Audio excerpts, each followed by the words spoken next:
Il y a plusieurs mois de cela, on m'a demandé de réaliser un petit documentaire pour la FFER, la Fédération française des espaces de rencontre. Il s'agissait de se rendre dans différents espaces de rencontre enfants-parents, de faire voir et entendre la parole des familles qui les côtoient et faire connaître le travail des intervenants et intervenantes dans ces lieux pleins d'enjeux. Je ne savais pas du tout à quoi m'attendre. Ayant vaguement entendu parler de ces lieux, j'en avais une idée pleine de fantasmes et de stéréotypes. Ce sont en réalité des lieux, des espaces neutres, où des enfants ayant été séparés d'un de leurs parents peuvent le revoir, soit sur ordre du juge, soit de manière spontanée par l'initiative des familles.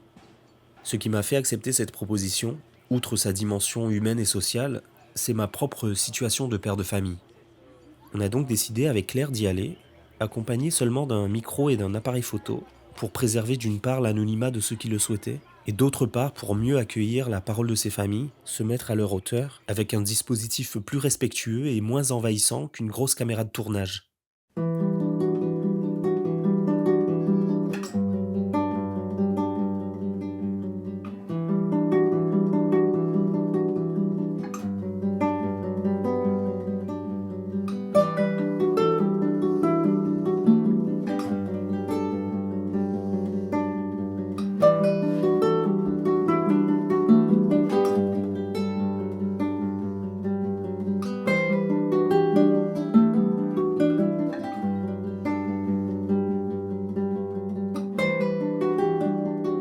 Vous, ça se passe comment quand vous venez ici? Vous aimez Bien. Ouais. Bien. Vous faites quoi en général? On joue Mhm. des dessins, Ouais. à des jeux de société. Là, j'ai vu que t'as fabriqué quoi? T'as fabriqué un truc là pour ton papa, c'est ça? Un cœur Ah, ok. Tu lui as donné? en origami. Chouette. Ça lui a fait plaisir? Oui. Bon, c'est vrai que vu que je connaissais pas trop le système au début, j'étais pas trop rassurée de savoir comment ça se passait. Mais bon, on a su quand même me rassurer, m'expliquer vraiment le but des séances et tout ça. Donc je trouve ça bien parce que mes enfants, Noémie et Ophélie, ne souhaitaient pas couper le lien directement avec leur papa. Donc ce système d'espace rencontre, je trouve ça bien pour les enfants qui ne retournent pas sur des droits de visite ou d'hébergement à domicile d'un parent, quoi. Elles y vont et puis voilà. Bon après, ce qui leur plaît, c'est vraiment le fait de jouer en fait. Elles sont contentes de venir jouer, de passer un moment avec papa, raconter un peu si elles ont besoin de raconter des choses et puis voilà quoi. Mais en fait, c'est la deuxième fois que je me retrouve dans cette situation, rencontrer ma fille en milieu médiatisé. C'est pas l'idéal parce qu'on perd nos points de repère en fait. Nous, en tant que maman, même en tant que papa, je pense que on perd nos points de repère. Mais si on n'avait pas des points rencontres en fait comme celui-ci, où on verrait nos enfants.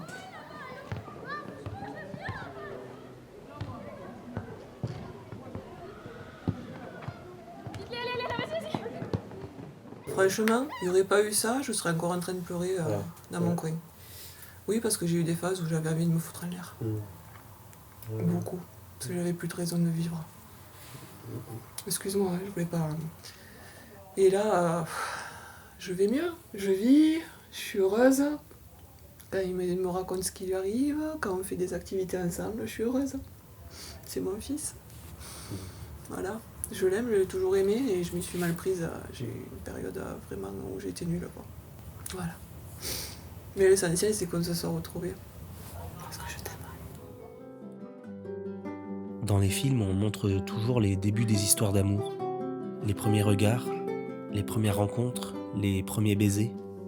On montre très peu les histoires d'amour qui vieillissent, ou celles qui se terminent mal.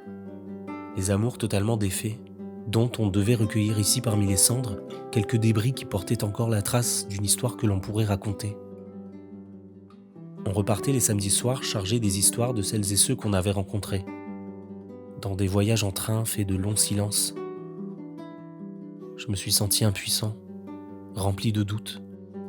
Est-ce que c'était égoïste d'avoir ressenti très fort l'envie de serrer ma fille dans mes bras et lui dire que tout irait bien ?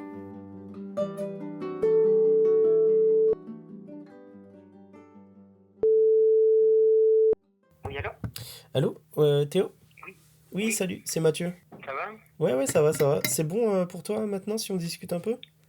Ouais, y a pas de souci. Au début, c'était une mesure qui avait été de toute façon ordonnée par le juge parce que moi, c'était pas du tout ce que je voulais. Moi, je voulais un retrait complet. Enfin, je voulais arrêter de le voir purement et simplement. J'ai tendance à dire que sur le moment, ça m'a pas fait plaisir du tout. Donc, alors, est-ce qu'il y a eu une violence? Sur le moment, c'est vrai que comme c'était pas souhaité, c'était assez dur. En revanche, avec le recul, je me dis que ça n'a pas permis de maintenir le lien familial, puisqu'aujourd'hui je le vois toujours pas. Ouais. En revanche, ça m'a permis de me faire mon propre point de vue et de savoir pourquoi est-ce que je ne voulais pas lui parler. Parce qu'en fait, à l'époque, il y avait le fait que il avait fait un peu il avait fait de la prison, donc fatalement, c'était dangereux que j'aille chez lui. Mais au-delà de ça, j'avais que le point de vue de ma mère.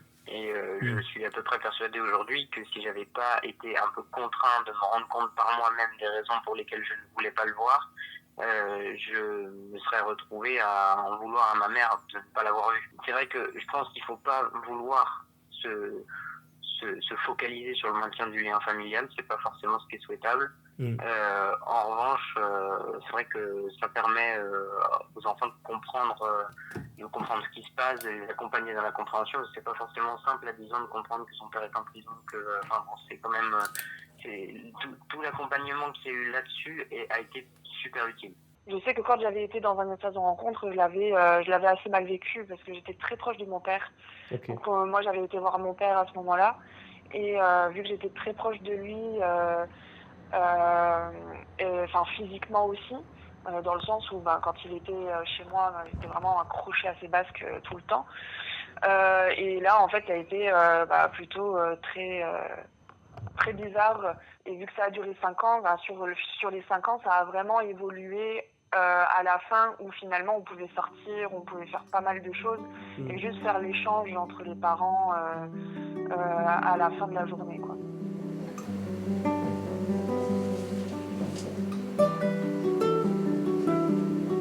C'est vrai que je l'ai quitté, c'était ma frustration, il savait même pas dire papa.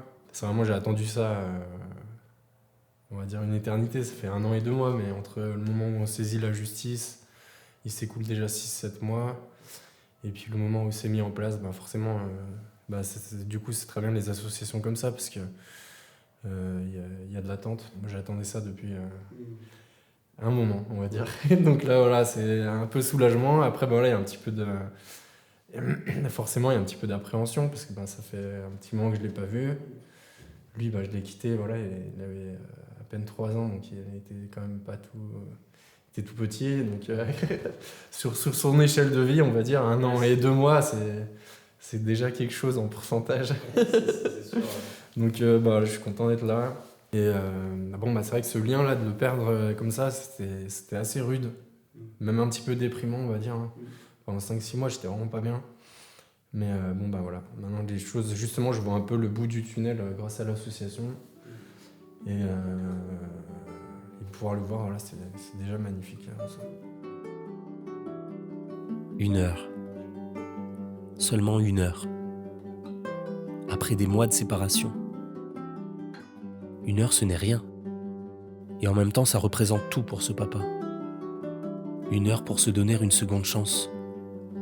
Pour recommencer peut-être à rêver. 1 heure pour rattraper le temps là où on l'avait laissé. Ou du moins essayer.